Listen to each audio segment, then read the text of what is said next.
I want to turn now to a different subject because I think it's a lot of people watching know how remarkable it is that you have the energy and to do what you're doing, given the fact that you're dealing with a family tragedy. You lost your son, 25-year-old Tommy, to depression. You wrote a very moving reflection on his, quote, perfect heart, a perfect soul, a riotously outrageous and relentless sense of humor, and a dazzling, radiant mind. My wife Sarah and I wrote this together. Tell us more about Tommy.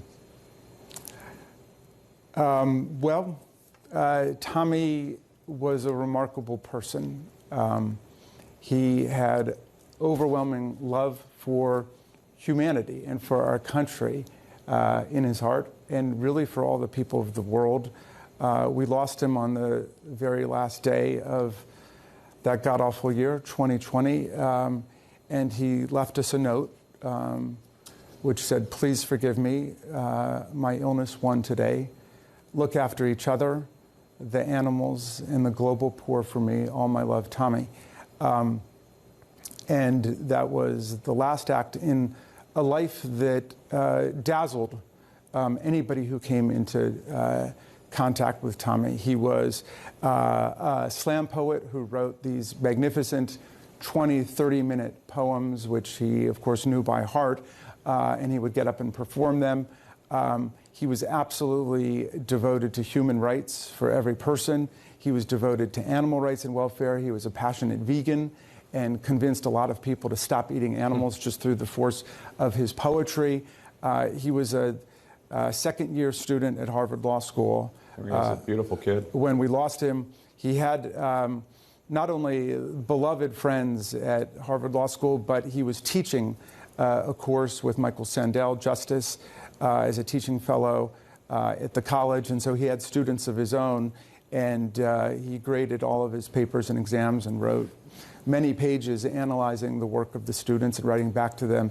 And he made donations in each of their names to different charitable groups that he thought would be consistent with the values of the student. And so some of them went to Give Directly or to Oxfam or so on. And I asked him why he did that, and he quoted something that Father Berrigan had said about the great Dorothy Day.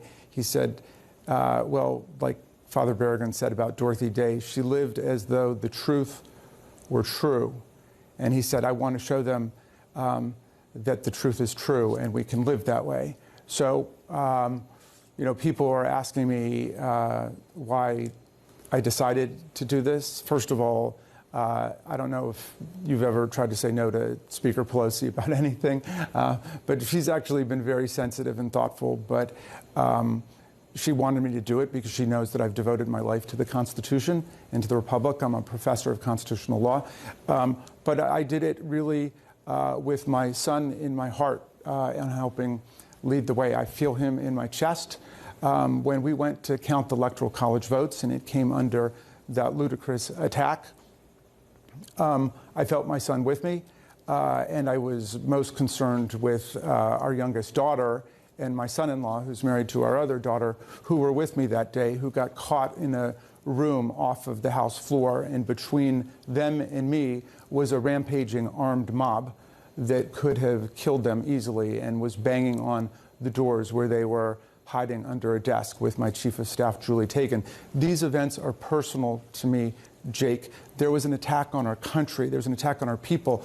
There are thousands of people who work on Capitol Hill, not just members, but staff members and Capitol Hill police officers who were pushed and shoved and punched in the face, pummeled and hit over the head with fire extinguishers. And the President of the United States did nothing to stop it for more than 2 hours as members of Congress were calling him and begging him to do something. And he continued to watch it on TV and to enjoy their, insurrection tailgate party where they were celebrating the attack on our democracy. This president has been impeached already twice, and we just want the Senate to conduct a serious trial where every member of the Senate lives up to his or her constitutional oath to render impartial judgment as a juror. Congressman, I can't even begin to express my condolences for what you and your wife and your daughters and family are dealing with. I can't also imagine having that trauma compounded with this other trauma. You just lost your son, and now you're in Congress worrying about your daughter and your other daughter's husband because of these terrorists who had attacked the Congress. That trauma on top of trauma just seems so debilitating. Well, I'm not going to lose my son at the end of 2020 and lose my country and my republic in 2021. It's not going to happen. The vast majority of the American people, Democrats, Republicans, and independents, reject armed insurrection and violence as a new way of doing business in America. We're not going to do that. This was the most terrible crime ever by a president of the United States against our country. And I want everybody to feel the gravity and the solemnity of those events.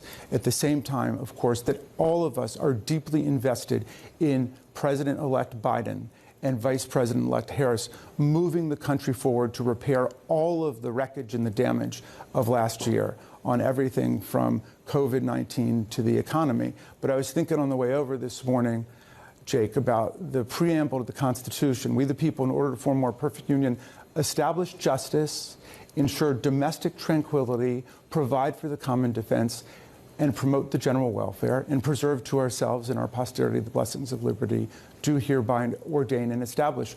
We have to do all of those things at the same time. We have to establish justice. We have to ensure domestic tranquility. At the same time, we are promoting the general welfare. But this is America, and the people are up to it. And we've got a new administration coming to town that is ready to lead America back on the road of progress.